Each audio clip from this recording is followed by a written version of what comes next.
हे हरि, तेरे इस दुराचरण पर कलंक है।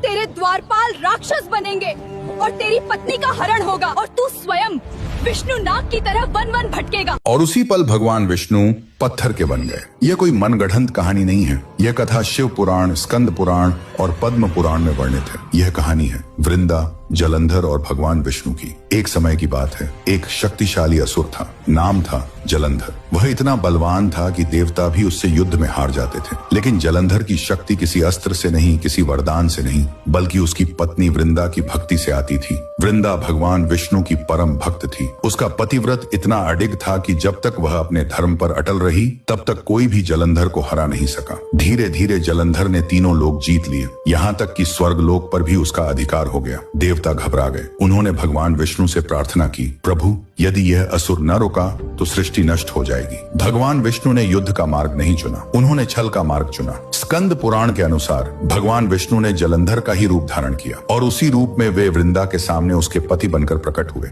वृंदा उन्हें पहचान नहीं पाई। उसने सोचा यही मेरा पति है जो युद्ध से लौट आया है। कई दिनों तक वृंदा ने उस रूप में आए विष्णु की पूरी निष्ठा से सेवा की। कई दिन तक वृंदा ने विष्णु के साथ रहकर उनका मनोहर सेवा भाव किया, भोजन कराया, पूजा की और अपने धर्म का पूरा पालन किया। लेकिन एक दिन वृंदा को कुछ असामान्य लगा। तभी उसे सच्चाई का ज्ञान हुआ। जिसे वह अपना पति समझ रही थी, वह स्वयं भगवान विष्णु थे। उसका शरीर नहीं, उसका विश्वास टूट गया। पीड़ा और क्रोध में वृंदा बोली, हे हरि, तेरे इस दुराचरण पर कलंक है। तेरे द्वारपाल राक्षस बनेंगे और तेरी पत्नी का हरण होगा और तू स्वयं विष्णु नाग की तरह वन वन भटकेगा और इसी क्षण पत्थर का बन जाएगा। उसी क्षण भगवान विष्णु पत्थर बन गए। वे बन गए शालिग्राम शिला। स्कंद पुराण में लिखा है, गंडकी नदी के तट पर भगवान विष्णु पत्थर रूप में विराजमान हो गए और वृंदा तुलसी बन गई। ब्रह्म वैवर्त पुराण में तुलसी महात्म्य का विस्तार से वर्णन मिलता है। तभी से तुलसी के बिना विष्णु की पूजा अधूरी मानी जाती है। यह कथा हमें एक गहरा सत्य सिखाती है